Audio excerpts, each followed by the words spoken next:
de actividades criminales era un punto de partida para sentarse. Esa fue la promesa de campaña, de posesión, pero eso no se cumplió.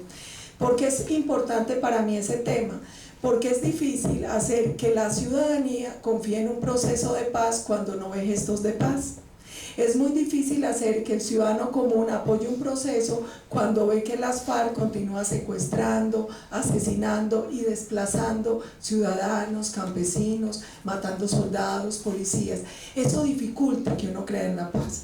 Entonces, para mí el tema de cese de actividades criminales sí es un punto importante y necesario como elemento de partida para que la ciudadanía confíe en el proceso. Miren, en la primera tregua, que duró 60 días, según la Defensoría del Pueblo, las FARC cometió 57 acciones criminales. Qué difícil creer, y era tregua. En esta última tregua, algunos hablan de 12 acciones, la Defensoría habla de 7, pero eso dificulta creer. Yo estoy de acuerdo con algo que dice Claudia, es la importancia de la discreción. Pero me parece terrible que una cosa es que sea discreta y otra que sea clandestina, y que la gente no sepa qué está pasando y qué se está negociando. A mí eso me genera mucha angustia, porque todo el tiempo estamos viendo verdades a medias. Además, en algo que sí coincido es que Santos es un paquetaco y además es un tramposo. Entonces, como él todo el tiempo dice una cosa, es como digo una cosa y luego la otra. Para la comunidad es muy difícil creer en el proceso en esas condiciones. Entonces creo que el hecho de no tener un cese de actividades criminales para arrancar, el hecho de tener verdades a medias, son cosas de forma que dificultan el proceso. Otro tema que me parece importante es el tema del marco jurídico para la paz. Ese marco ya pasó, falta que sea reglamentado. ¿Qué me angustia del marco? Me angustia que el marco entre líneas parece abrir la posibilidad de que no haya justicia, de que se dé impunidad, y eso es muy grave, porque si hay impunidad no puede haber paz. Eso es germen de odio, eso sería pasar por encima de los derechos que tienen las víctimas a la verdad, la justicia y la reparación. Eso sería violar el bloque de constitucionalidad que establece, por ejemplo, que por el Estatuto de Roma y otros acuerdos que ha firmado Colombia no puedan ser indultados quienes han cometido delitos de lesa humanidad. La Constitución y el bloque de constitucionalidad y los acuerdos internacionales nos exigen un mínimo de justicia para delitos de lesa humanidad. Entonces me preocupa lo que pueda pasar con la reglamentación del marco jurídico cuando entre líneas establece la posibilidad de cesar investigaciones que yo creo que para el país son necesarias. Otra cosa que me preocupa es el tema de las FARC en el Congreso. La Constitución política establece que pueden ir al Congreso quienes hayan cometido delitos políticos, no quienes hayan cometido delitos de lesa humanidad aduciendo razones políticas. Las encuestas muestran que la mayoría de colombianos no estarían dispuestos a admitir que quienes hayan cometido delitos de lesa humanidad vayan al Congreso. Cosa distinta, por ejemplo, con aquellos jóvenes que pertenecen a las FARC y que solo están acusados de delitos políticos. La Constitución permite que ellos participen en el proceso electoral, pero sería muy duro para los colombianos que quienes han cometido delitos de lesa humanidad vayan al Congreso. A mí muchas veces me preguntan, ¿usted afirma eso cuando usted hizo parte del gobierno donde se dio el proceso con los paramilitares y la ley de justicia y paz? Con todos los defectos que tuvo el proceso, yo siempre pregunto, si se les hacía tan blandita la ley de justicia y paz con los paras, ¿por qué se les hace tan dura con la guerrilla? Igual de criminales, igual de narcotraficantes, igual de terroristas. Miren, con la ley de justicia y paz 4.500 personas se postularon y 2.700 fueron escuchadas. Yo solo tengo la cifra hasta 2012 porque el gobierno es a veces un poco tacaño con el tema de cifras y análisis. 40.000 delitos fueron confesados, 4.000 cuerpos fueron identificados que habían sido enterrados como NN, 6.000 nuevas personas se involucraron en el proceso. Lamentablemente solo hay 14 condenas y se esperaba que el año pasado 50 condenas más se produjeran. A mí me dice la gente, ¿eso para qué sirve? Miren, yo me recorro este país y a mí nunca se me olvida una señora en la Macarena, las FARC se les llevó su hijo y la señora me decía, doctora, entrégueme ni siquiera un dientecito. Y uno se da cuenta que para nosotros el tema de la cristiana sepultura y saber qué pasó y por qué pasó termina siendo importante. Y esas 4.000 personas que habían sido enterradas como NN y que gracias a la Ley de Justicia y Paz se pudieron identificar para darle los datos a su familia, tiene un peso importante en el corazón de las viudas, de los huérfanos y de muchos colombianos. Otra preocupación que me asiste, la negociación de la agenda de país. Yo creo que en una democracia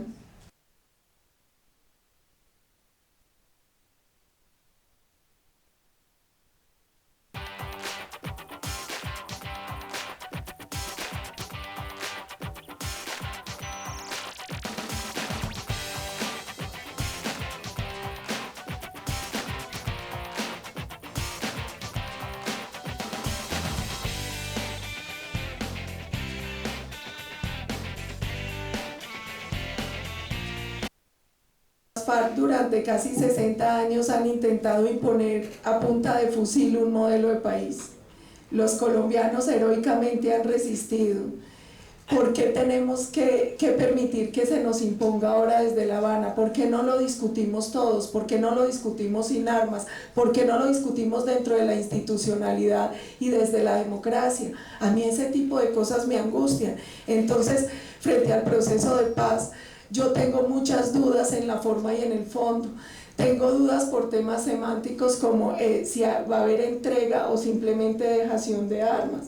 A mí eso me preocupa porque parece sutil, pero no es lo mismo. Y la entrega de armas sirve para cosas como identificar, y a veces muchos delitos se resuelven haciendo unos estudios de ese armamento que es entregado. Entonces, varias cosas tengo. Uno, unas objeciones de forma, como les señalaba, por el tema del no cese de actividades criminales para iniciar el proceso, el tema de las verdades a medias. Unas de fondo como qué va a pasar con el marco jurídico para la paz y si de verdad vamos a garantizar los derechos de las víctimas a la verdad, la justicia, la reparación y la no repetición. Me preocupa también el tema de que vamos a votar para ver si aceptamos o no. Me preocupa que nos den garantías para saber cómo vamos a votar, porque es que si la pregunta es ¿ustedes quieren la paz? Todos vamos a responder que sí, te prometo que yo también, aunque no estoy de acuerdo con el proceso y no estoy de acuerdo con lo que se negocia. Entonces también tenemos que tener claridad y garantías sobre cómo nos van a hacer votar, cuál va a ser la pregunta. Y por ejemplo, yo tengo dudas frente al tema de la Asamblea Nacional Constituyente y la tengo por la experiencia de 1991. Porque el problema con las asambleas constituyentes es que uno sabe dónde empiezan pero nunca dónde terminan. La del 91, por ejemplo, tenía una directriz específica sobre lo que se debería decidir y terminó cambiando toda la constitución y todo el esquema del país. Entonces esas simplemente son como algunas angustias. ¿Qué quiero dejar claro? Que quiero la paz.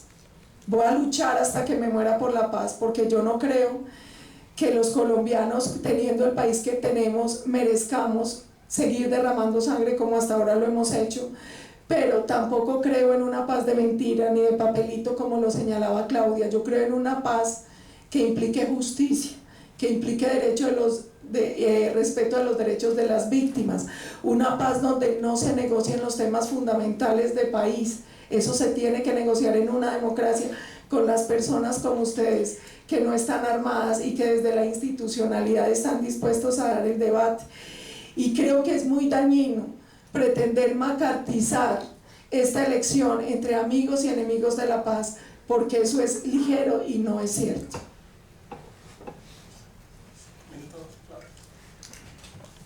Bien, a ver, yo quisiera aquí poner un desafío de los que tenemos que enfrentar si queremos hacer paz de frente. Yo comparto casi cada palabra que ha dicho Paula, sobre la justicia, sobre que no sea solo desmovilización, sobre que no sea una paz de mentiras, sobre que no vaya el derecho a la política sin pasar por la justicia, sin responder por sus crímenes, etc. Pero es que aquí, justamente por todo eso, es que el desafío tiene que ser que todos, paramilitares, guerrilleros, militares criminales en esta guerra tengan el mismo rasero. La gran tensión política, yo estoy de acuerdo que no hay que macartizar aquí, pero la gran tensión política en estas elecciones es que el señor Uribe quiere que lo recibamos como un prócer porque fue parte de la solución. ¿Cómo no reconocerle a Álvaro Uribe que mejoró la seguridad de Colombia? Pero lo que no dice en la otra parte es que también fue parte del problema, es que también fue parte de las élites que promovieron el narcoparamilitarismo como fórmula de justicia, en vez de invertir en jueces, en fuerza pública, y para cuando lo hicieron muy tarde, lo hicieron porque el monstruo que ellos mismos se inventaron se les había crecido. Y decidieron que justicia era que qué dicha que existía el narcotráfico porque les iba a financiar y subsidiar su justicia privada, la de los paras. En vez de pagar impuestos para construir justicia pública. Entonces, cuando decimos no nos gusta que quienes hayan cometido delitos de lesa humanidad lleguen al Congreso, yo espero que no lleguen al Congreso sin haber respondido por sus delitos. Pero recordemos que los paramilitares llegaron al Congreso y a la presidencia sin haber respondido por sus delitos. Y fueron a hacerse su propio diseño institucional. Y nos tocó a nosotros, los ciudadanos de Colombia, sacárselos con ganzúa al Congreso y al gobierno, que cogobernaba con ellos felices. Entonces, aquí hay que tener un mismo rasero. El gran desafío político en esta discusión es que el señor Uribe quiere que lo recibamos como un prócer, pero eso sí que el señor Timochenko se pudra en una cárcel.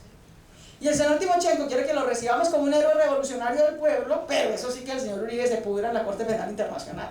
Ni al uno ni al otro le podemos dar gusto si queremos una paz sostenible. Aquí no hay muertos buenos ni muertos malos. Aquí no hay secuestros buenos y secuestros malos. Acá hay una guerra que tenemos que ser capaces de acabar.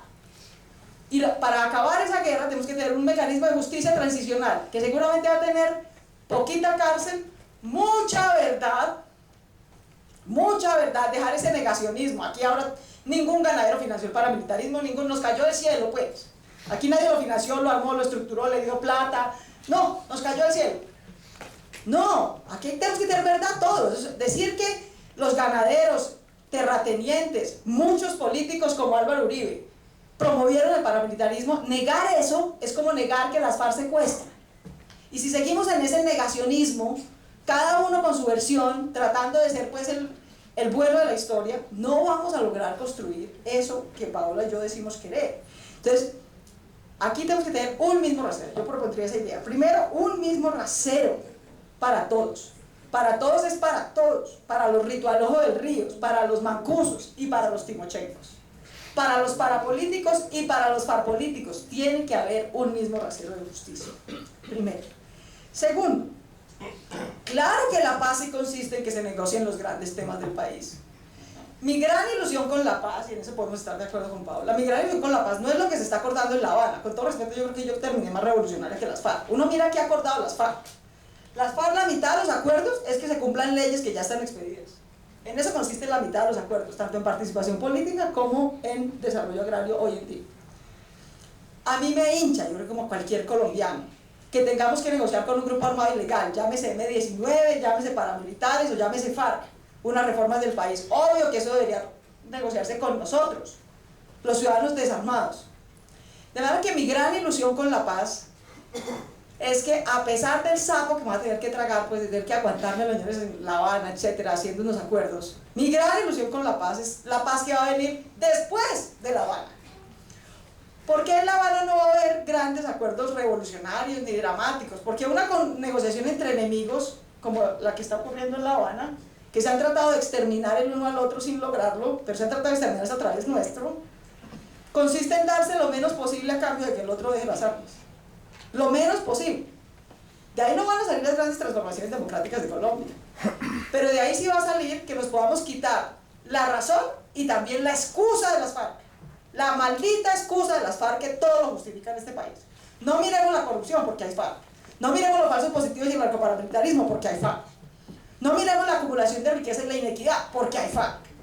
Entonces lo que a mí me ilusiona es que superada ese monopolio, aquí el Estado no tiene monopolio de la fuerza, pero los ilegales y los corruptos sí tienen el monopolio de la política. que nosotros superada esa etapa le podamos quitar ese monopolio, meterle ciudadanía y control ciudadano al Congreso, a la política, y proponer la agenda de equidad que necesitamos sacar adelante los colombianos. Si en este país no diéramos de la excusa de las FARC, tendríamos que estar discutiendo sobre cómo disminuir la corrupción, que es el principal problema de Colombia hoy, sobre cómo mejorar la calidad de la educación, pero todos los temas quedan en quinta categoría porque siempre está el caballito de batalla de las FARC. Entonces, el punto central, si queremos paz y justicia, instituciones, como dice Paola, es que reconozcamos, sin hipocresía y sin cinismo y sin negacionismo, las responsabilidades de todos los actores en el conflicto y les demos un mismo rasero de justicia para que podamos construir paz. Bueno, pasamos al siguiente tema, que es los partidos políticos y la mermelada. Ahora empieza Paola, tiene 5 minutos, pero creo que justo si quiere responder, tomar un minuto de tu tiempo para 30 segundos. Primero yo creo que es, yo voy a usar una palabra, Claudia, y no es con el fin de ofenderla, pero a mí me parece infame que se acuse a Álvaro Uribe de promover el paramilitarismo.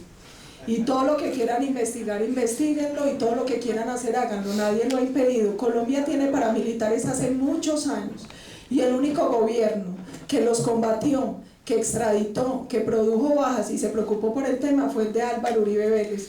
Entonces yo creo que eso es importante. Dos, yo sí no estoy dispuesta a negociar la agenda de país con ningún criminal, ni FARC, ni paramilitares, ni nadie. Yo no creo que sea justo equiparar a las fuerzas militares y de policía con las FARC, ni con los paramilitares, ni con nadie. Quienes dentro de las fuerzas militares y de policía hayan cometido crímenes, que respondan por ellos. Pero nuestro ejército y nuestra policía son organizaciones que pertenecen a la institucionalidad, que se han encargado de defender la institucionalidad, y es la fuerza legítima del Estado. Obviamente, quienes se han apartado de la instrucción y de la misión que tienen, que sean castigados, pero equiparar a nuestras fuerzas militares y de policía con los paramilitares y con la guerrilla me parece cuando menos injusto. Frente al tema de los partidos políticos, que es el que sigue, yo tengo mucha preocupación con los partidos políticos en Colombia, y tengo preocupación por varias cosas. Primero, porque siento que hoy un colombiano, cuando vota por un partido político, no sabe a qué atenerse. En Estados Unidos la gente vota por un demócrata o un republicano, no importa quién sea, tiene más o menos claro cuál es la línea que va a defender y las políticas que va a defender. En Colombia no. En Colombia puede pasar cualquier cosa cuando uno vota por un candidato de un partido. Me preocupa el tema en que los partidos han cedido a la mermelada, que uno ni siquiera debería usar el término porque suena dulce, es al clientelismo y a la corrupción. Nosotros hemos presentado solicitudes de investigación contra el presidente Juan Manuel Santos ante la Comisión de Acusaciones, porque ha entregado 1.968 cargos directivos, 597 contratos de prestación de servicio y 3 billones de pesos en auxilios disfrazados para promover su reelección. Y han caído todos los partidos. A nosotros nos preocupa además porque ahí está la prueba. Ahí está el computador de Palacio con las notas donde se indica qué representante se le entregó qué, a cambio de qué pidió. En algunos hasta dice tal pidió esto y Bruce se rió, o tal pidió esto, pero respóndale diciendo que no, que ya le habían entregado esto y esto. Y a mí me parece bien particular porque aquí hay un tema de fondo, que es un tema muy grave de corrupción y clientelismo, y siempre tratan de desviar la atención, entonces quieren matar al mensajero. Entonces el problema es que fue nuestro partido el que hizo la denuncia, no, el problema es que aquí hay un tema de corrupción y se tiene que investigar, y se tiene que investigar al gobierno y se tiene que investigar a los parlamentarios. Me preocupa también que nos hemos centrado en unas disputas que no están permitiendo que se dé el debate serio sobre los temas de fondo. Entonces se ha centrado, primero, esta campaña ha sido más o menos corta, y se ha centrado todo el tiempo en el escándalo, en la minucia, y no en los temas que al país le interesan, no en las necesidades que tienen los colombianos. Ahora se hablaba de que una cosa son los temas presidenciales y otras las de Senado.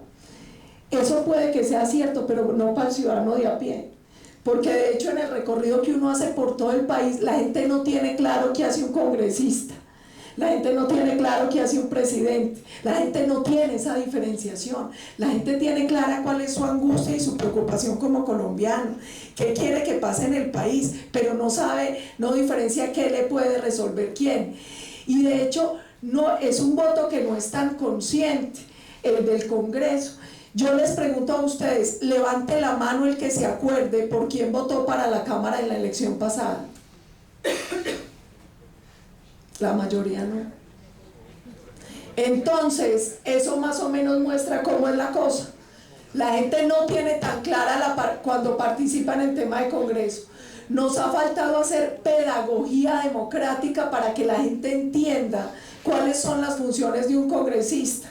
Porque es importante, es que finalmente el Congreso es como si el presidente fuera el gerente y el Congreso fuera la junta directiva, más o menos una vaina de esas. Muchas cosas dependen del Congreso, muchos proyectos se pueden presentar, pero yo creo, uno, que los partidos han sido inferiores al reto, que tenemos que democratizar los partidos políticos, que tenemos que fortalecer los partidos políticos como instituciones que tienen que ser voceras de las necesidades de la gente, que tenemos que hacer más pedagogía para que la gente entienda qué está votando y por qué está votando cuando vota para Congreso o cuando vota para presidencia, y que nosotros como congresistas igual estamos abocados a los grandes temas nacionales y a las preocupaciones del ciudadano de a pie. Mire, a mí en estos días, de hecho, frente al tema del proceso de paz, que para mí es tan importante, me dejaron callada en Agua Blanca porque me dice un señor, ¿sabe qué, doctora? A mí lo que esté pasando con los barrigones en La Habana no me importa tanto, sino que voy a comer mañana, el colegio de mis hijos. Entonces, yo creo que esos temas nacionales son los que tenemos que debatir y dejar de entretenernos en el aplauso y el abucheo rabioso, en la descalificación del otro, y pensemos en los temas que a los colombianos les interesan. Bueno, yo creo que lo infame es decir que uno no está dispuesto a acordar reformas para la paz, pero gobernar con criminales. Eso sí es infame. Ese doble rasero, ese doble estándar. Infame es reivindicar la justicia sin impunidad cuando uno tiene como jefe de seguridad al lado de la oficina de uno un señor que traqueteaba coca con los paras desde el Palacio de Nariño, como el señor Santoyo. Cuando abiertamente le daban el DAS, que es el Centro de Inteligencia de la Presidencia, para que proteja a los colombianos al bloque norte de los paramilitares. Infame es meter a un sicario del cartel de Medellín a planear complots contra los magistrados de la Corte Suprema de Justicia porque investigan la parapolítica. Eso es infame. Como es infame secuestrar y reclutar niños, como es infame tomarse pueblos, como es infame tomarse la justicia y la violencia en nombre de la justicia y cualquier causa por mano propia. Infame es comprar la reelección de Santos con la mermelada, como la compró Uribe. Claro que desafortunadamente esa noticia no ha tenido el efecto que debería tener, porque es un burro hablando de orejas. Porque es un corrupto que compró su propia reelección, que compró los votos para quedarse en el poder, denunciando como otro está haciendo lo mismo, y desafortunadamente, obviamente, eso le quita peso. Entonces yo creo que aquí, insisto, es muy importante que salgamos del negacionismo y del cinismo, y que tengamos un rasero de verdad y de justicia común si queremos construir paz. En el tema de los partidos, que es el tema concreto de este segmento, lo siguiente más desprestigiado que el Congreso son los partidos, con toda razón, porque los partidos deberían ser plataformas de acción política colectiva que representen los intereses de los ciudadanos ante las instancias estatales que tienen representación, y no lo son. Ningún partido hace eso. Mi partido, que es la Alianza Verde, es un partido muy joven, está lejos de ser el país de mis sueños, pues el partido de mis sueños. Pero también yo creo que si queremos paz, aquí no podemos caer en ese lenguaje pues de los buenos y los malos. Entonces los malos son los que matan y roban, y nosotros todos somos buenos y no tenemos nada que cambiar. No, nosotros, los ciudadanos de Colombia que ni matamos ni robamos, también tenemos que cambiar si queremos paz. También tenemos que renunciar al caudillismo, al individualismo, a construir iglesias con un Mesías y llamar a ese partido como el Centro Democrático. Entre el MIRA y el Centro Democrático no hay mucha diferencia, son dos religiones distintas. Yo creo que tenemos que hacer una apuesta distinta, una apuesta por consolidar partidos impersonales, que trasciendan en el tiempo, que tengan una plataforma programática concreta. E insisto, no estoy poniendo pues mi partido de ejemplo, es un partido naciente y que todavía tiene mucho por mejorar, pero les digo qué idea tengo yo de partido y por qué decidí. Mucha gente, yo creo que hay 3 preguntas que me han hecho a mí, un comentario y 2 preguntas que me han hecho a mí desde que empecé pues esta primera de la campaña. El comentario es que el que me ve me dice, uy, yo pensé que usted era más grande. Y la pregunta es, ¿por qué me metí de candidata y por qué a través de la Alianza Verde? Entonces, para terminar este segmento quiero contestar esa segunda pregunta, ¿por qué a través de la Alianza Verde? Yo invité en una carta pública el año pasado a Antonio Navarro, a Antanas Mocus, a Enrique Peñalosa, a otros diciéndoles, oiga, la presidencia no lo es todo. El Congreso de Colombia está muy desprestigiado, pero ese Congreso va a definir cómo va a ser la paz. Si va a ser con justicia y con instituciones, o con qué tanta impunidad, o sin impunidad. Hay que pararle bolas a ese Congreso, porque ese Congreso va a tomar decisiones importantes. Y Antanas primero me contestó que sí, y yo me ilusioné mucho, compré un tiquete, pues me vine, más me demoré en venirme, cuando me bajé ya había cambiado de idea. Y no quería meterse a la lista y finalmente nos metió. Y lo que me propuso fue, no hombre, venga, recogamos unas firmas aquí, una lista de amigos nuestros y hacemos una lista, pues nosotros, eso sí, pues los decentes, los urbanos, los iluminados que vamos a salvar el país. Eso es caudillismo. Y nosotros tenemos que ser capaces de superar el caudillismo y las iglesias si queremos contribuir a la paz y al mejoramiento político de Colombia. Por eso lo apuesto a la Alianza, que con todas sus virtudes y defectos es un proyecto que reúne a gente de fuerzas sociales, mujeres de víctimas, de animalistas, de ambientalistas, de organizaciones de mujeres, de sindicalistas, con personas que tienen más trayectoria política. A gente de todas las regiones. Un partido no es un club de exalcaldes de Bogotá y Medellín. Eso no es un partido. Nosotros tenemos que trascender eso. Un partido no es algo que no es capaz de administrar ni una derrota ni una victoria, como pasó con la Ola Verde. Ni la derrota ni la victoria fueron capaces de administrarla. En media hora me pusieron de acuerdo y se acabó. Nosotros tenemos que lograr hacer cosas que trasciendan, que tengan reglas colectivas, que tengan una plataforma común, porque eso es lo que va a trascender para hacer estas reformas. Ninguna de las cosas que queremos hacer para fortalecer la paz, para eliminar la corrupción, para construir instituciones, para fortalecer la educación, se van a hacer en un par de años. Necesitamos que haya liderazgos sucesivos. Y yo quisiera terminar con algunas propuestas puntuales de cómo me imagino ya yo, digamos, el funcionamiento de los partidos o qué quisiera proponer el Congreso. Si hay algo que se está tirando la organización partidista en Colombia, es que el Congreso, el presidente compra a los congresistas. Y se ha disparado por cuenta de la reelección presidencial. Es como gasolina en un incendio la reelección presidencial. Hay que eliminar la reelección presidencial para que los congresistas dejen de ser un club de notarios comprados y pasen a ser lo que deben ser, los controladores políticos del gobierno. Primero. Segundo, hay que eliminar la posibilidad de que haya reelección indefinida en los cuerpos colegiados como el Congreso. Eso es otra gasolina para el incendio de la corrupción. Yo fui funcionario público hace 15 años, Pablo, en Bogotá con Peñalosa. Y me encontré al señor Hipólito Moreno, era concejal, recién entrado. Y el tipo era pues medio truán, pero no era este bandido, pues. 15 años después es el capo del cartel de la contratación en Bogotá. ¿Por qué? Porque se entronizan allá sin ningún control, con gente que vota poquito, nadie les para bolas. Entonces, eliminar esa reelección indefinida y limitarla a máximo 2 periodos en los cuerpos colegiados, porque está bien que se gane algo de experiencia, pero no más de 2 periodos. Tercero, quitarle a los cuerpos colegiados la facultad de que elijan los organismos de control. Eso es como el ratón cuidando el queso. ¿Cómo convence a un joven de AFIT que se vaya a trabajar en la administración municipal de un pueblo pues que los necesita, no de Medellín, ¿no? Sino que vaya al Bajo Cauca o al Urabá, para que llegue ilusionado, pilo, tecnocrático, a que lo chantajee un concejal para que le dé puestos y contratos, y si no, entonces le dice, si te pones muy pianito, pues te mando a la Contraloría para que te sancione.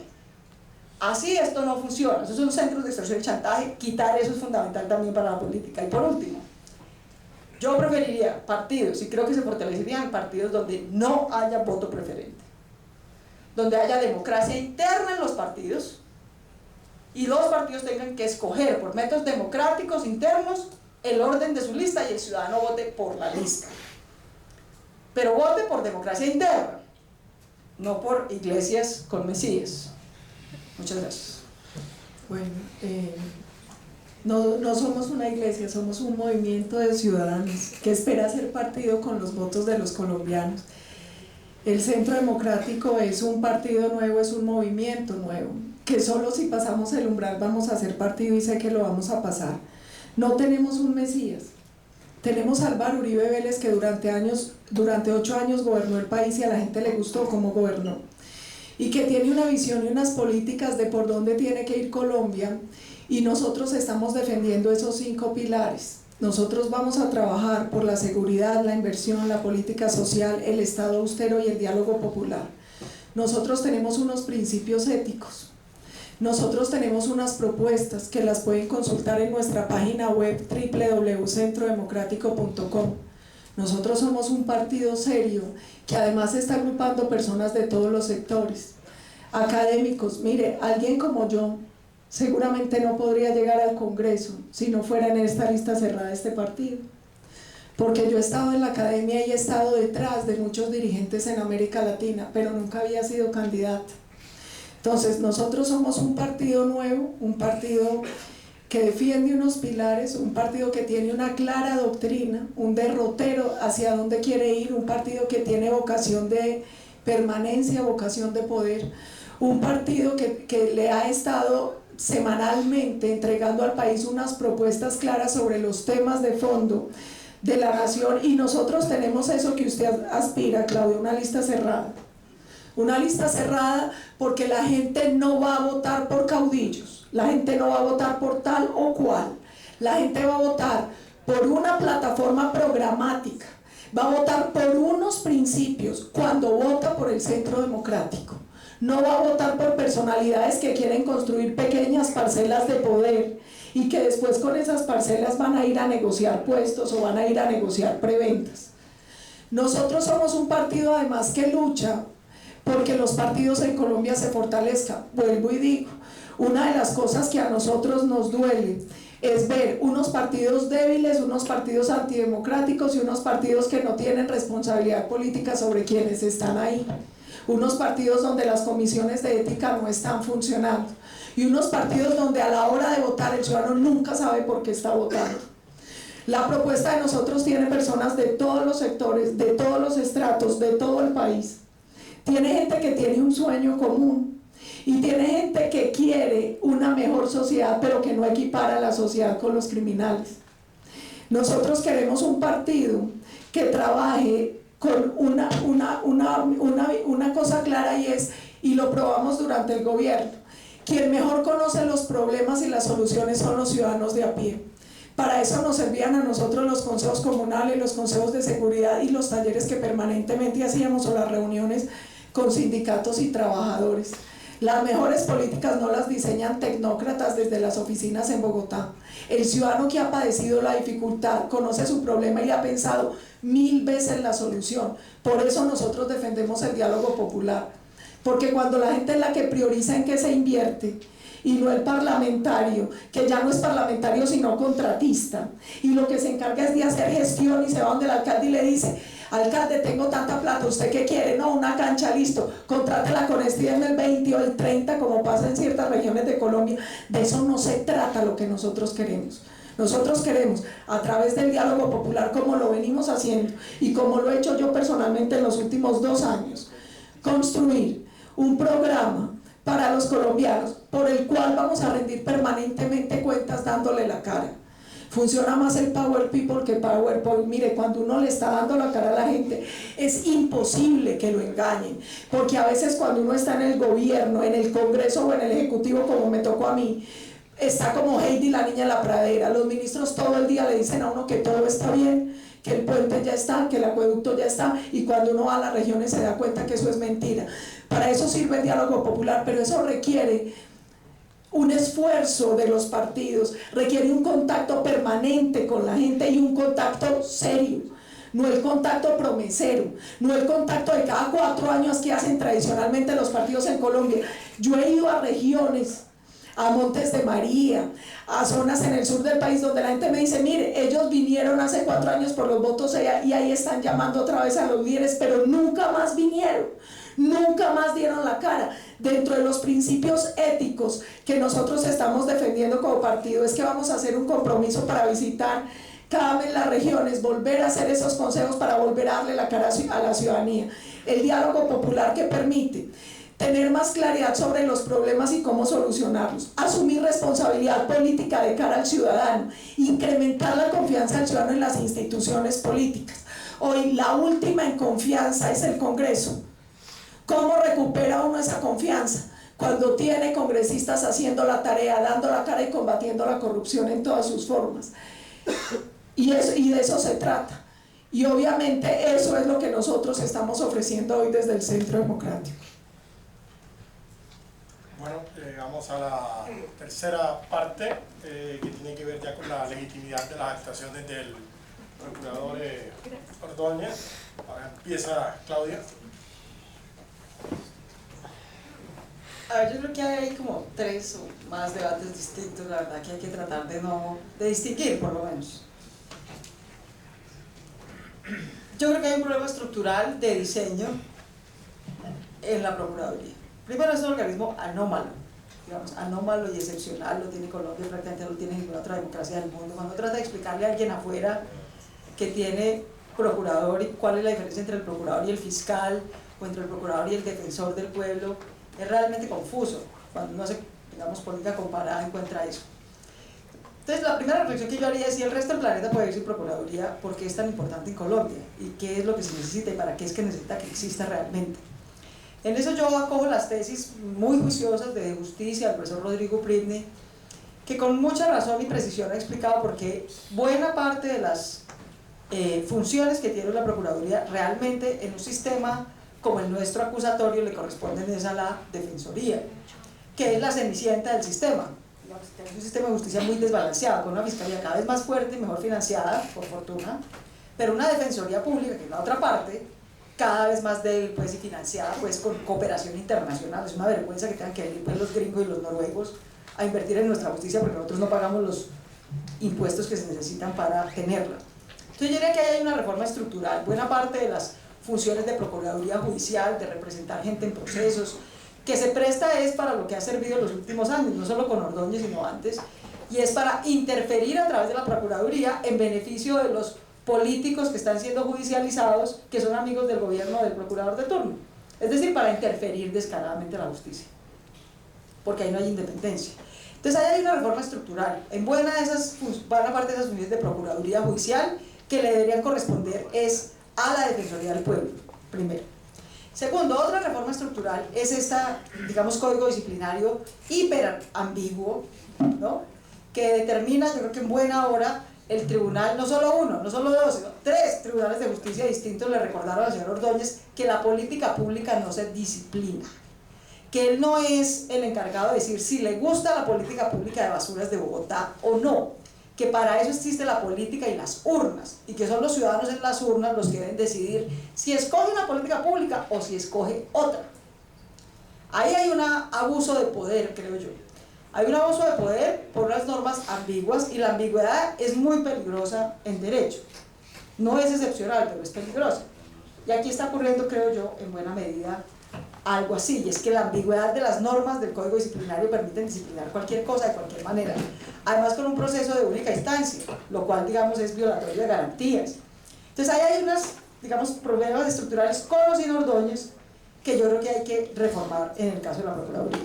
Ahora, lo tercero es que yo sí creo que hay unos temas y problemas de la Procuraduría actual relacionados directamente con Ordóñez. Ordóñez es un colombiano que yo respeto, que tiene derecho a tener sus ideas, pero es un colombiano del siglo XVI.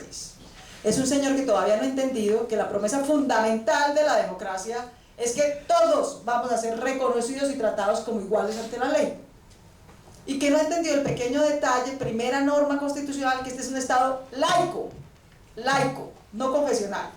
No es del MIRA, no es de la Iglesia Católica, no es de la Protestante, no es de ninguna iglesia. Y que las instituciones del Estado es para garantizar derechos y deberes constitucionales iguales entre todos. Que no puede haber colombianos de primera y colombianos de segunda. Esa clasecita fundamental de derecho se la perdió o se le olvidó al señor Ordóñez. Y yo creo que por eso porque pretende imponernos su visión confesional de lo público, como si fuera una norma, ese señor como funcionario público es un peligro para esta democracia. Es un peligro no solamente por lo que ha hecho con Gustavo Petro, sobre todo por lo que ha hecho con las mujeres, a las que les viola las normas de derechos sexuales y reproductivos que les reconoce la ley. De manera que las mujeres, además de que nos violan, estamos obligados a tener el hijo del violador, porque al señor procurador le parece. No. La ley estableció otra cosa. Y el señor, le guste o no, está obligado a cumplir esas normas. Y lo que hace es abusar, usar y abusar de su poder institucional para evitar que se cumplan esas normas. Por eso yo creo que hay tres problemas distintos. Unos de la Procuraduría Judicial, que creo que le corresponde a la Defensoría, y hay que pasarlos allá.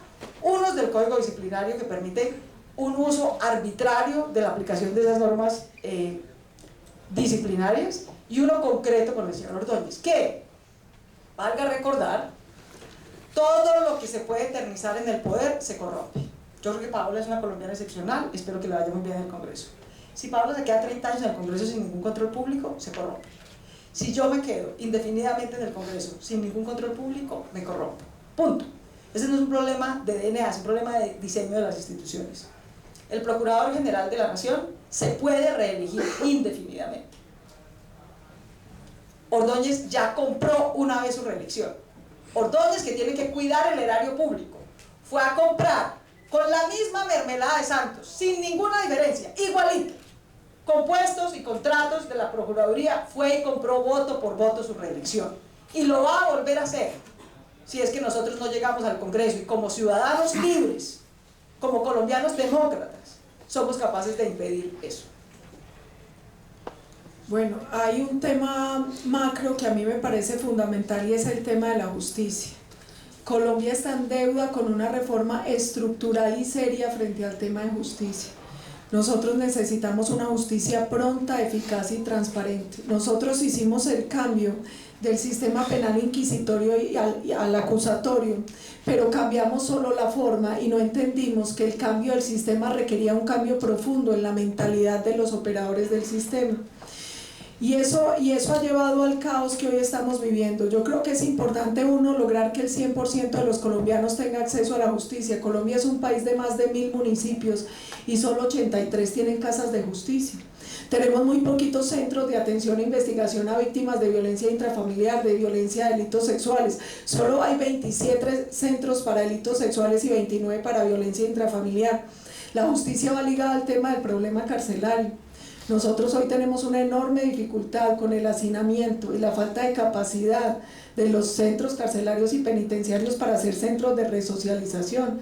Tenemos un tema de corrupción con 22 sindicatos que tiene el IMPEC. Entonces yo creo que una cosa importante es empezar a pensar una reforma de fondo en la justicia. Mire, cuando la Constitución del 91 se hizo, quería quitar unos vicios que tenía el Congreso y que hoy tiene la justicia: turismo judicial. Hoy son más turistas los jueces que los mismos congresistas. El carrusel pensional, que es una vergüenza. El problema del clientelismo, el problema de la politización de la justicia. Cuando uno encuentra que hay una incidencia, por ejemplo, en el tema de la elección del contralor, del procurador, del defensor del pueblo, cuando los organismos se controlan uno a otro, terminan haciéndose pasito. Entonces, cada que quiere hacer una reforma a la justicia del Congreso, la Corte los empieza a apretar y la reforma se cae. Y las reformas han terminado siendo unos paños de agua tibia sobre cosas de fondo, pero no de forma, pero no de fondo. Entonces, Colombia hoy requiere una profunda y estructural reforma al tema de justicia. Frente al tema del procurador, tengo varias cosas sobre el caso del alcalde Petro. La Procuraduría fue creada en 1991 con la nueva Constitución. Sí, es un caso muy extraño, pero lo que no puede pasar es que nos parezca ahora que no puede operar cuando lleva tantos años solo por el caso de Petro. A la Procuraduría hay que reestructurarla, pero no puede ser que la excusa es porque está Petro. Hay que ver qué hacemos con la Procuraduría, pero mire, en 10 años, desde 1991 la Procuraduría ha destituido 1.753 funcionarios de elección popular y hasta ahora nadie había dicho nada. Ordóñez destituyó 331 funcionarios de elección popular, 9 senadores, 3 representantes, 288 alcaldes y 31 gobernadores, y no estaba mal. De todos eso, entonces empieza a decir la gente, no, es porque Petro es de izquierda. La prueba de que no es por eso es que 9 de los 11 congresistas que destituyó fue por parapolítica. La prueba de que no es porque sea de izquierda es que destituyó e inhabilitó a Andrés Felipe Arias, que les juro que no es de izquierda, por 16 años. Mire, y de hecho, el procurador tuvo en su escritorio más de 10 casos contra Petro. Tuvo casos como el problema que había por el porte ilegal de armas y algo que basado en eso estaban buscando destituirlo, y siempre salieron a favor de Petro. Este no salió a favor de Petro porque en la investigación que adelantó la Procuraduría se descubrió que había cometido 3 faltas gravísimas. Las faltas tenían que ver con la emergencia que ocurrió 18, 19 y 20 de diciembre en Bogotá por el tema de basuras, porque violó el asunto de la libre empresa y la libre competencia, que son artículos que están dentro del decreto 564 del 2012, y puso en riesgo el medio ambiente y la salud humana. Eso dio una inhabilidad de 15 años, que puede ser muy dura, pero es lo que establece el Código Disciplinario Único. El Código Disciplinario Único dice que faltas gravísimas causan destitución de 10 a 20 años, y lo de Petro fue juzgado como 3 faltas gravísimas. Por eso le dan 15 años de destitución, de inhabilidad y la destitución. Cuando uno habla, yo tengo la fortuna de conocer unos muy buenos funcionarios en la alcaldía de Bogotá. Algunos de ellos decían, a Petro se le advirtió que estaba violando la ley, pero quiso imponer su voluntad por encima de todo, y eso es lo que provoca lo que hoy está pasando.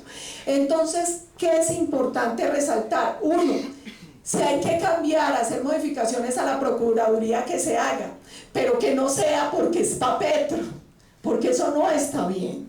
Uno tiene que respetar las instituciones y uno tiene que acatar la ley es dura, pero es la ley y tiene que ser igual para todos. Entonces ahora no podemos salir a decir que no operó para los más de 1.700 durante todos estos años, pero que para Petro tiene que ser distinta. Otra cosa que a mí me preocupa, mire, él está usando todo lo que le permite la ley, y está bien que lo haga, que las tutelas, que la Corte Interamericana, está bien, todos tenemos derecho no solo a procesos justos, sino a interponer lo que nos toque. Lo que no está bien es manipular las instituciones, ni tratar de politizarlas más de lo que ya están, ni querer estar por encima de la ley aduciendo cosas que en el fondo, si uno mira el fallo en ley se está cumpliendo. La Corte Interamericana de Derechos Humanos es una justicia que no puede ser sustituta de nuestra propia justicia como Estado. Y aquí la Constitución Nacional establece en el artículo 278 cuáles son las funciones del procurador, y dentro de las funciones está desvincular del cargo después de audiencia y de investigación con razones motivadas, con motivación a los funcionarios públicos, y eso fue lo que pasó acá. La otra cosa que es importante tener en cuenta se dice que a él lo tiene que sustituir el presidente. Mire, el artículo 44 del decreto ley 1421 es muy claro en eso. El presidente destituye al alcalde mayor por sentencia condenatoria penal, por solicitud del procurador y por otros casos que prevé la Constitución. En este caso, el procurador hizo la investigación, el resultado es destitución e inhabilidad, el presidente simplemente tenía que firmar. Entonces, aquí también hay una cosa importante, mire, y tenemos que reformar la Procuraduría, de acuerdo, pero no podemos jugar con las instituciones democráticas, no podemos jugar con la ley y no podemos jugar con los fallos porque somos amigos de este o porque este nos gusta, o aduciendo que es una línea o la otra. Entonces yo creo que eso es importante tenerlo en cuenta en el caso de Petro, la importancia del respeto a la institucionalidad, la importancia del respeto al ordenamiento jurídico, y las decisiones disciplinarias tienen consecuencias políticas, pero no pueden ser politizadas, no pueden ser temas políticos, simplemente eso. Yo estoy completamente de acuerdo, digamos, en que Petro no puede estar por encima de la ley, ni nadie puede estar por encima de la ley. Yo no soy abogada tan docta pues, como Paola para citar el artículo, el decreto, etc. Eso lo terminarán decidiendo los jueces. Yo lo único que creo es que Colombia, hoy realmente, en el fondo, más allá de los vericuetos del tema, aquí hay dos normas, ambas de rango constitucional, pero hay ambigüedad y esa es una de las cosas que vamos a tener que aclarar en el próximo Congreso. Y están todas esas normas que citó muy bien Paola de cómo se puede destituir a un alcalde, etc. Pero también está la Convención Americana, que hace parte de nuestro entramado constitucional, que establece que a una persona de elección popular se le destituye o por voto popular, es decir, vía revocatoria, o por sentencia judicial de un juez. Yo creo que ese es el principio lógico, sano y democrático, para cualquiera. No se lo podíamos aplicar a Uribito, porque Uribito, a pesar de lo que hubieran querido los juristas, no fue electo, era un funcionario público. Y para los funcionarios públicos hay otro régimen. Pero para los que son electos por voto popular me parece que el principio es ese. Está establecido en la Convención Americana, me parece que ese debe ser el principio que rija. O se revoca por mandato popular o se revoca por sentencia judicial. Yo no voté por Petro. Yo hubiera preferido que el alcalde de Bogotá fuera una persona con más experiencia, porque el atraco que le metió el cartel de la contratación y el polo democrático a Bogotá fue de tal magnitud que se requería a alguien con mucha más experiencia. En eso creo no haberme equivocado. De manera que no estoy aquí en una discusión ni a favor ni en contra de Petro, sino en cuál debe ser el principio para sancionar a funcionarios públicos de elección popular. Y creo que el principio debe ser ese, el de que sea por revocatoria o por sentencia judicial. Por eso espero poder ir el 2 de marzo, como lo ha fijado la registraduría de fecha, a votar sí o no, e invito a todos, ustedes no votan porque no viven en Bogotá, pero los que están en Bogotá y votaron o a favor o en contra, o tienen cualquier opinión sobre Petro, tienen derecho a ir a las urnas, y somos nosotros los ciudadanos de Colombia, de manera libre, que vivimos en Bogotá, los que debemos ir a las urnas a resolver en ese instrumento por esa vía. El proceso de Petro en muchas cosas sigue, digamos, el proceso legal seguirá, yo no soy experta en eso, como termine obviamente hay que acatarlo, como termine hay que resolverlo. Yo citaba, digamos, las referencias de jueces de la República, no mías, no son mis opiniones personales. En lo personal hubiera preferido y preferiría que Petro gobierne mucho mejor, pero sí he protestado porque lo que está ocurriendo me parece que sí tiene un tufillo político, que sí es un abuso de poder. No tanto la sanción, sino quitarle a alguien los derechos políticos 15 años por una discusión administrativa de cómo se presta un servicio público, me parece una arbitrariedad absoluta, contra Petro o contra cualquiera.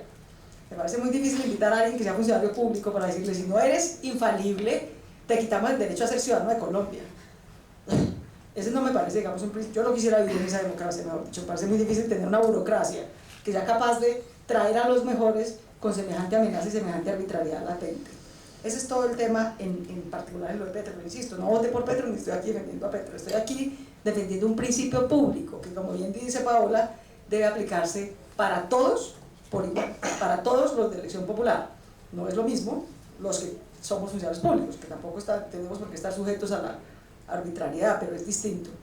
Ahora, el tema de la reforma de la justicia, unos segundos para algo que mencionó Paola, que es cierto.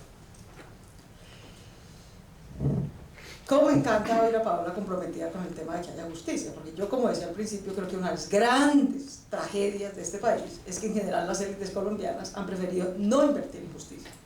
La justicia ha sido uno de los sectores cenicienta de la burocracia colombiana. Y si nosotros queremos construir paz, tenemos que lograr en los próximos 20 años hacer un esfuerzo en fortalecimiento de la justicia, en llevar la justicia a todos los municipios de Colombia, en que funcione de una manera muy parecida como funciona la tutela, gratuita, accesible en todo el país. Nosotros tenemos que lograr que la justicia ordinaria se parezca a la tutela, no que se aleje de la tutela. Y eso implica invertir. A la burocracia colombiana y a la tecnocracia colombiana le encanta Chile. Chile es su ejemplo casi para todo, para la economía, para los TLCs, para la política macroeconómica. Lo que no dice es que Chile recauda el 28% de su riqueza en impuestos y que tiene un sistema impositivo progresivo, especialmente en patrimonio, en renta y en rentas ocasionales. Eso no lo tiene Colombia, que apenas recauda el 14% de su riqueza en impuestos y tiene un sistema impositivo bastante inequitativo. De manera que si nosotros queremos construir paz, tenemos que volvernos serios en 3 formas de corrupción que están matando esta economía y van a matar la paz si no nos ponemos serios con eso. 1, la corrupción de la evasión de impuestos. 2, la corrupción del contrabando, que es una corrupción contra nuestros empresarios y trabajadores, que mata al emprendedor, que impide que se genere empleo organizado, decente y legal en Colombia. Y 3, la corrupción de los políticos y los contratistas. Esas 3 formas de corrupción combinadas minan la posibilidad de que aquí se pueda recaudar seriamente e invertir con transparencia. Y tenemos que romper ese círculo vicioso en el que los ciudadanos evaden impuestos porque los políticos son corruptos y se los roban. Y los políticos son corruptos y entonces no recaudan impuestos porque están más o menos osos, porque saben que no se los van a pagar. Y entonces nunca se puede invertir en justicia. Y entonces nunca se puede invertir en educación. Eso solo se rompe con voto libre, con política decente, con personas que estén comprometidas a construir instituciones, a no seguir en el clientelismo, ni en la mermelada, ni en la compra de la reelección. De manera que ese es parte de nuestro desafío, tanto en justicia como en reforma a instituciones como la Procuraduría. Pues muchas gracias y tengo que aplaudir la manera que han llevado el debate Paola y Claudia, y comenzamos con la sesión de preguntas. Y yo no me puedo ir sin dar mal ejemplo y voy a hacer un acto de nepotismo y la primera pregunta la voy a hacer yo. Y voy a hacerlo más que pregunta, es una pequeña solicitud y también sirve para demostrar que no necesariamente las agendas de los partidos pueden coincidir con las agendas de los senadores. Yo mi próximo voto al Senado lo voy a dar a quien haga algo en particular, y es en el tema del costo de las licencias para los ciclistas profesionales en Colombia. A mí me gusta mucho el ciclismo y lo que tienen que pagar los ciclistas profesionales, que es de la población más pobre de este país, es la licencia, en términos anuales, es la licencia más cara del mundo. Incluso es más cara que en los países europeos, y si se compara con el salario mínimo, es decir, el costo de la licencia con relación al salario mínimo es casi 4 o 5 veces más alto que lo que se tiene que pagar en los otros países donde el ciclismo es importante. Pero tranquila, no hay necesidad de respuesta, con eso más bien seguimos con ustedes. No sé quién quiera hacer pregunta.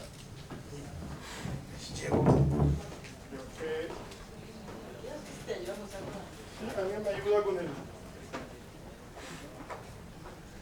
además aprenderlo. Aprenderlo. Yo con la dimensión de información.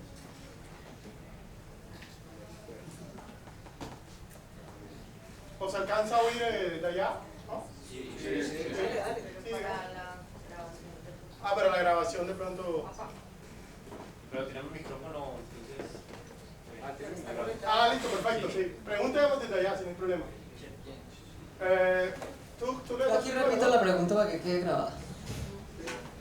Una pregunta y quiero comentar en clave que no responde el Uribe Centro Democrático. Que no responde el Uribe Centro Democrático a quienes vemos sospechoso en que desde el principio de la campaña hayan querido, decían en los medios, que va el 33% del Congreso. El 35. coincide, 35. ¿Qué nos responde el Uribe Centro Democrático a quienes vemos sospechoso el que quieran el mismo 35%, antes decían 33%, digamos, al inicio de la campaña, que coincide con lo que tenían los paramilitares en el Congreso? Pues por parapolítica. Hombre, por Dios, qué suspicacias tan raras las de estos muchachos. Nosotros somos un partido, como decía, un movimiento ciudadano con vocación de permanencia y de poder. Nosotros lo que queremos son muchos votos, y lo que estamos haciendo es trabajar incansablemente recorriendo el país para ganarnos el corazón y la razón de los colombianos, que es con lo que deberían votar. Muchas especulaciones hay de números y de todos los partidos. Aquí el número no importa, aquí lo que importa es llegar como queremos hacerlo, con un montón de políticas, con un montón de programas, con cosas como la reforma a la justicia, el fuero militar y otra serie de leyes, de proyectos que el país necesita. Mire, aquí no estamos trabajando por un número específico, aquí estamos trabajando duro para llegar al Congreso. Ojalá mayoría, todos los partidos, y yo creo que en eso Claudia debe coincidir, trabajan para tener mayoría. Uno nunca trabaja para que llegue uno, sino para que llegue el mayor número posible, y le juro que nos estamos moliendo es para eso. Bueno, La acá. próxima. Sí, como por acá, ¿no? Bueno, mi nombre es Daniel Duque. Quería hacer como una pequeña aclaración frente al tema de la destitución de Petro, sin ser yo tampoco un defensor. Me parece que ha sido un nefasto administrador. Paola, vos sabes pues de la admiración que yo tengo hacia vos por las pasantías pues que pasé con vos, pero también la admiración que siento hacia Claudia, y en este evento nos distanciamos un poco con Paola en lo ideológico, pero la respeto mucho. Y es que, pues desde mi conocimiento como pichón de abogado acá en la Universidad de AFIT, entiendo que frente al tema, es decir, el artículo de la Constitución que habla sobre la Procuraduría da el aval para que se sancione disciplinariamente a funcionarios elegidos por voto popular. Sin embargo, otro artículo de la Constitución que habla más específicamente sobre el régimen especial habla de Bogotá y dice que habrá una ley de la República estatutaria que va a hablar sobre Bogotá, que es el Estatuto Orgánico de Bogotá, y que dice directamente que será el presidente quien está encargado de destituir al alcalde y no el procurador. Entonces, mi mayor discusión frente a la decisión arbitraria del procurador no va porque yo defienda a Petro, sino porque me parece que está violentando ahí la ley, y creo que hay que diferenciar. Pero es claro que el presidente firma, pero el presidente firma porque hay un proceso o porque el procurador, Bajo recomendación de la Procuraduría. bajo recomendación de la Procuraduría. Sin que el concepto sea vinculante.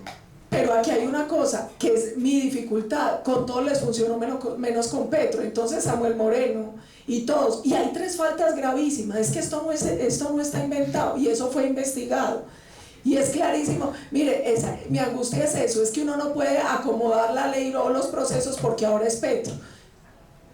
Para todos tiene que ser igual, y con todos hasta ahora venía funcionando igual. Cuando sale lo que dice el procurador, el presidente simplemente firma y destituye. Y así venía haciendo. Y así fue con Samuel Moreno. Listo. ¿Quién más? ¿No hay mujeres que quieran preguntar para ser más democrático? Sí, por acá.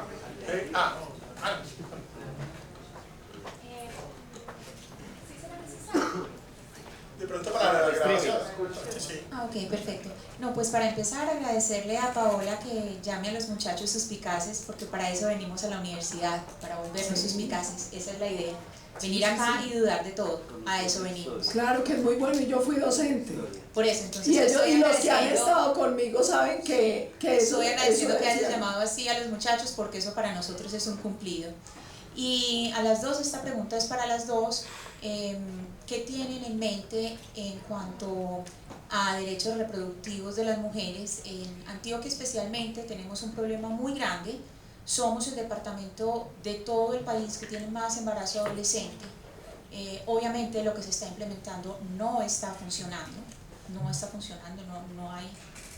cabe ninguna duda.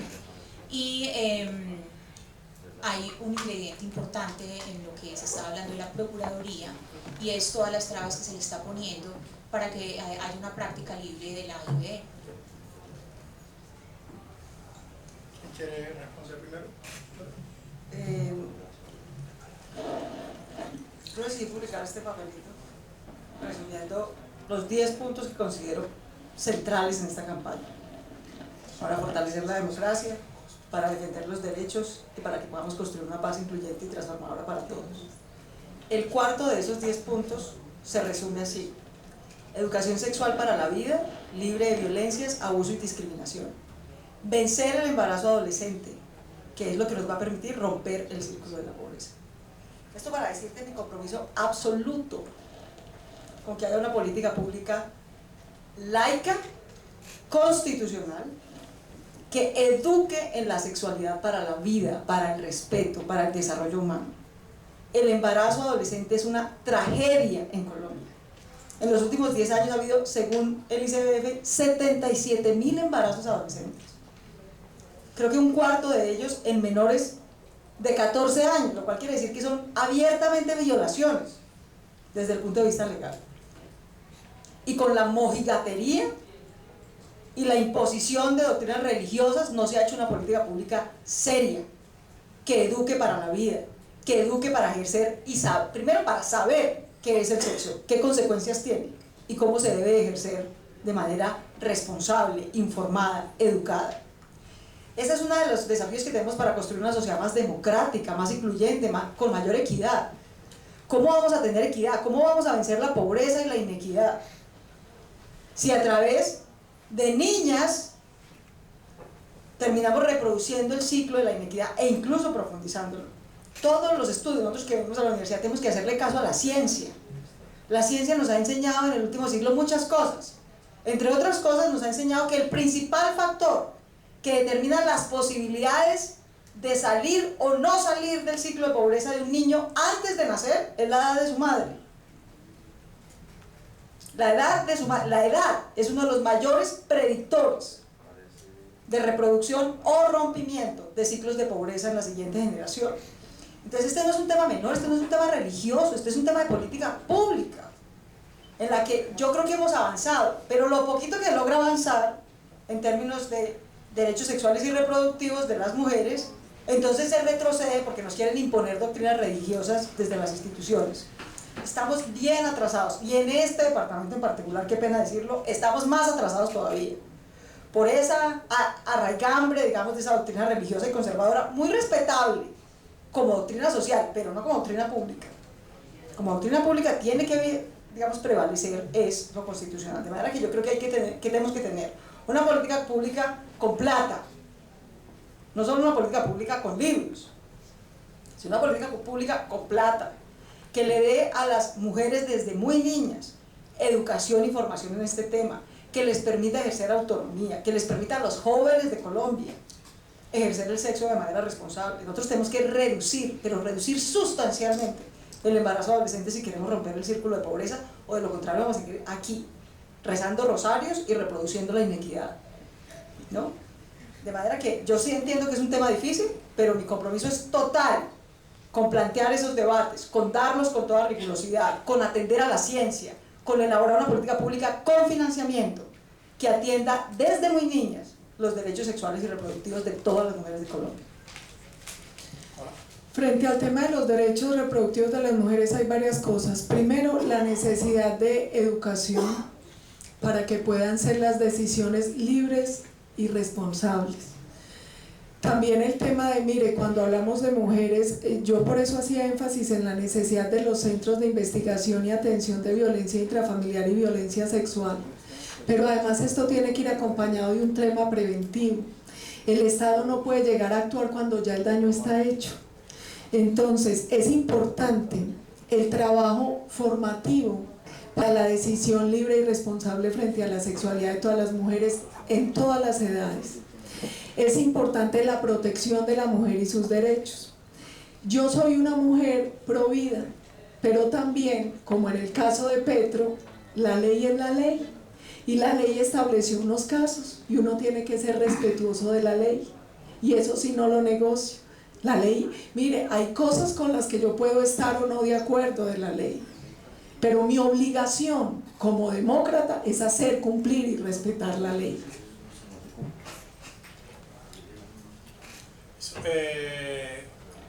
¿Por dónde nos hemos preguntado? ¿Atrás? Bueno, acá ya había señalado y ahorita atrás, ¿sí? Listo.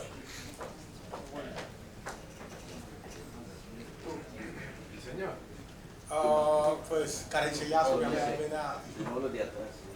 Ah, bueno, perfecto. Bueno, me gustaría hacer dos preguntas, espero que puedan responder las dos. Primero, volviendo a un tema sobre la primera pregunta pues, que el profesor Gustavo, pues, que era lo de las presidenciales. Creo que se trató más el tema de la paz, pero no se trató mucho el tema de lo de las presidenciales. Pues, y aprovechando en esto, viendo las encuestas, serían como dos puntos acá. Primero, bueno, el voto en blanco históricamente pues, en este punto está más arriba que en ningún otro momento, faltando tampoco tiempo para las elecciones. ¿Qué opinan de eso? ¿Qué opinan de la figura del voto en blanco? Segunda pregunta, pero aquí vamos a saltar un punto creo que no es tan relevante. Segunda pregunta pues va en el tema de las drogas ilícitas. Pues aprovechando pues que esto es por el curso de sociología política, el profesor Gustavo el otro día mencionaba que aquí en este país los drogadictos no hacen parte del Estado, y eso vemos que es verdad. Las políticas antidrogas creo que han fracasado, pues eso está muy definido. ¿Qué opinan ustedes al respecto? Bueno, ya se habló de la parte del aborto, algo muy importante. Bueno, estamos muy ligados a las políticas antidrogas de Estados Unidos, pero creería yo, y creo que otros estarán de acuerdo conmigo, que eso va por mal camino y cada vez va peor el asunto. Listo. Sí, ya. Bueno, frente al voto en blanco hay una cosa importante, es otra alternativa democrática. Es otra alternativa democrática. Generalmente a medida que se va acercando el momento de la elección, el porcentaje de voto en blanco empieza a bajar. Yo hoy no sé qué pueda pasar, porque hay desconfianza y hay descontento en las instituciones, en los políticos y en los partidos. Yo lo vivo en los recorridos. Yo simplemente creo que dentro de las opciones que da el sistema democrático, esa es una opción, me parece respetable. También hay un montón de candidatos. Yo el llamado que haría es más a que a la hora de decidir por un candidato o por el voto en blanco se haga lo suficiente informado y formado. Es lo único. Y que gane el mejor y que pase lo que tenga que pasar, pero no puede ser por moda, no puede ser, no. Si esa es una opción real, formada, informada, que sea esa. Mire, aquí lo vivimos en Bello ganó el voto en blanco. A mí me sorprendió, y me sorprendió muy gratamente, porque es que dentro de la democracia esa es otra alternativa. Ahí está, pero lo que a mí no me gustaría es que fuera un tema de moda o de desinformación. Si después de mirar todas las opciones, esa es la opción del ciudadano, adelante con esa opción. Y frente al tema de las drogas ilícitas, ese ha sido un tema con el que yo he padecido en todo el mundo, y mi postura es la siguiente: tenemos que tener una política pública de tratamiento con el adicto, grave y urgente, porque el adicto es una persona que está enferma. Tenemos que hacer una política profunda de prevención del consumo de droga y alcohol. Mire, gran parte de los delitos que cometen jóvenes y menores de edad es bajo el influjo de drogas y alcohol. Entonces ese es un tema en el que hay que trabajar muy duro desde la prevención, muy duro desde la atención médica al adicto. Yo no he estado de acuerdo con la legalización de las drogas. ¿Por qué? En Colombia hace como 15 años se legalizó la dosis personal y no cambió nada. Lo único que cambió fue la imposibilidad para judicializar a quienes se dedican al microtráfico, porque cada que los cogen tienen una dosis personal y el juez de garantía los tiene que dejar libres. Entonces yo creo que no hace falta legalizar, sino tener claridad sobre una política que permita la prevención y la atención del adicto y el combate a quienes se dedican a la distribución y al tráfico de drogas. Además, porque el tema del narcotráfico termina siendo un delito conexo que alimenta muchos tipos de violencia y delincuencia en nuestro país. Ese es un combustible para las BACRIM, para todas las organizaciones criminales, para las FARC, que hoy es uno de los carteles de droga más grandes del mundo. Entonces lo que yo creo es, y cuando hablo del combate, es combate a toda la cadena. Es trabajar erradicación de cultivos, es trabajar interdicción aérea, marítima, terrestre a la distribución de droga, es trabajar el tema de lavado de activos. Y ahí también yo creo que es importante que como país exijamos un tema de corresponsabilidad y política conjunta, porque este es un delito transnacional que obliga a políticas transnacionales.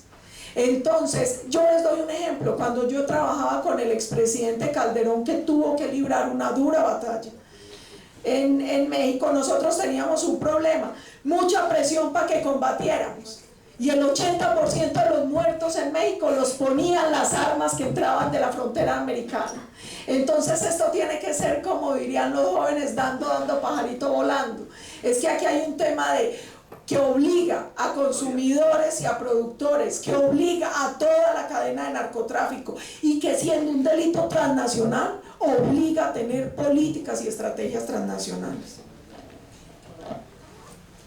Yo estoy bastante de acuerdo con la expresión que ha hecho Paola sobre el tema de política de drogas y la necesidad de cambiarla. Es algo estúpido, la Segunda Guerra más estúpida que la que hemos librado esta es la de las drogas, una guerra costosa, ineficaz, que dispara violencia en lugar de disminuirla, en fin. Déjenme hacer una referencia al tema de las presidenciales y del voto en blanco. Claro, posiblemente hay muchas definiciones de democracia, pero tal vez la definición de democracia que a mí más me gusta, porque me parece que refleja muy bien lo que debe ser la democracia, más allá de un sistema de reglas y tal. La gente cree que la democracia es un sistema donde uno puede ganar elecciones. A mí me gusta más la definición de Jaworski, que dice: la democracia es un sistema en el que uno puede perder elecciones. Porque obviamente si hay monarquía y sucesión, si hay autoritarismo ni siquiera hay elecciones. La diferencia entre la democracia no es que haya elecciones, sino que uno las puede perder. Y esa es parte de las cosas que tenemos con la que... Ese es el pequeño detalle que le tenemos que enseñar a las élites políticas colombianas. Que por el poder se compite limpiamente y que si uno lo pierde tiene que ceder el poder y dejar gobernar a los que ganan, ¿no? Bastante trabajo nos ha costado. Aquí buena parte de las tragedias de la guerra que queremos terminar es porque quienes pierden las elecciones, como el señor César Pérez García en Segovia, Antioquia, decide masacrar a la población con tal de no aceptar que perdió, que va a tener que competir con otras alternativas que no piensan como él. Entonces, construir paz en buena medida es aprender ello. Esto para decir que quién gane o quién no gane la presidencia, francamente, no me parece el tema central de estas elecciones. Yo estoy de acuerdo con Paola que se ha manipulado mucho el tema de la paz. A mí me parece muy importante un compromiso público de los colombianos de que respaldemos una paz con justicia, sin impunidad absoluta, porque además se prohíbe, por fortuna, en todos los marcos jurídicos nacionales e internacionales, se prohíbe la amnistía y la impunidad absoluta. Pero que nos comprometamos con la paz y con ser capaces de acordar unas instituciones sin darnos bala y de integrar a la competencia política a las diferentes posiciones, ¿no? A mí en ese sentido me alegra, digamos, que Paola, ojalá, y otros lleguen al Congreso. A mí me parece muy importante que los sectores que tienen tantas prevenciones y resistencias con este proceso de paz tengan voz y voto en el escenario que va a reglamentar esa paz. Que no tengan la excusa, como en su momento tuvieron la excusa o el argumento válido los que se opusieron al Frente Nacional y se fueron a las armas, de decir que es que se fueron a las armas porque los dejaron por fuera de cómo iban a ser las instituciones de la paz. Que no tengan esa excusa. Que no tengan esa excusa. De manera que eso me parece importante. Lo que me parece importante es que logremos entender que la posibilidad cierta de acabar esta guerra, renunciar todos al uso ilegítimo de la violencia y construir instituciones que garanticen los derechos y deberes de los colombianos, esa es nuestra gran oportunidad. No si Paola o Claudia van a ser congresistas, o el señor Santos, o el señor Peñalosa, o la señora Marta Lucía van a ser presidentes. Eso debe ser lo secundario. Lo importante es poder sacar este objetivo nacional, histórico, adelante, creo yo. Ahora, en el tema del voto en blanco, una reflexión. Claro, es un derecho ciudadano, yo lo respeto, y quien lo quiera ejercer, bienvenido. Pero también debo decir con toda claridad que leo todos los días en el Twitter los argumentos de que vamos a votar el voto en blanco porque es que así vamos a limpiar la política. ¡Pah! Me da mucha pena, pues, pero eso sí es pegarse un tiro en el pie.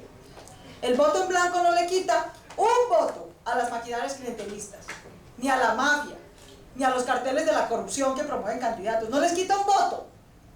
A los únicos que les quita votos a los candidatos de opinión como yo, que no tenemos ni maquinarias, ni paramilitarismo detrás, ni cheques de los carteles de la contratación, nada de eso. Que lo que tenemos son ideas, que no vamos sobre los hombros de nadie, que nos toca ganarnos botico por botico, foro por foro, calle por calle, plegable por plegable, que queremos hacer política limpia, modesta, decente. A nosotros, nuestro gran competidor es ese voto en blanco, que no creo que vaya a hacerle ni cosquillas al clientelismo. El señor Gerlain se va a sentar allá feliz, el señor Uribe se va a sentar allá feliz, el señor Serpa se va a sentar allá feliz. El señor Roy Barreros, el rey de la mermelada, se va a sentar allá feliz. Y los que corremos el riesgo de no tener voz y voto en la construcción de la paz de Colombia somos los ciudadanos decentes, que lo que tenemos es propuestas, trayectoria, etc. Porque tenemos una competencia muy dura, de manera que súper respetable en quien lo quiera ejercer, pero francamente no creo que ese sea el mecanismo. Es el voto libre, por quien quiera, pero libre. Libre de coacción económica, libre de coacción armada.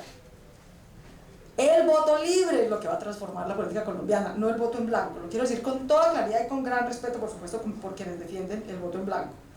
Y por último, en el tema presidencial quisiera decir que en nuestro partido en particular fue una decisión muy difícil. Yo celebro que la Alianza Verde haya acogido la consulta el 9 de marzo, los invito a participar en esa consulta quienes quieran, para escoger entre los candidatos que van a competir en ella a quienes crean que pueden representar mejor las ideas. Me opuse y me sigo oponiendo a que haya sacado a cualquiera, a los progresistas o a Peñalosa, que lo sacaron a patadas. Un partido no puede empezar sacando a patadas a nadie. Un partido tiene que tener reglas claras y compromisos claros para competir. Y yo quisiera decir simplemente que en el caso particular de mi partido, celebro que sea una consulta popular de los ciudadanos quienes vayan a decidir quién les parece el mejor candidato presidencial y que compita con las otras ofertas, con las del Centro Democrático, con las de Santos, etc. Porque lo que sí no podemos es seguir de lo que creo que el presidente Santos pretende, que es no en ganar por la U, sino en ganar por W, por la vía de comprar políticos para no tener competidores. Eso es inaceptable. Eso pervierte esta democracia. De manera que con decencia y rigor vamos a competir no solamente en el escenario del Congreso, sino también en el presidencial. Bueno, muchas gracias. Desafortunadamente se nos acabó el tiempo disponible del salón y de los candidatos. Y bueno, no es más que despedir. Muchas gracias. Ahora, muchas gracias a todos por venir.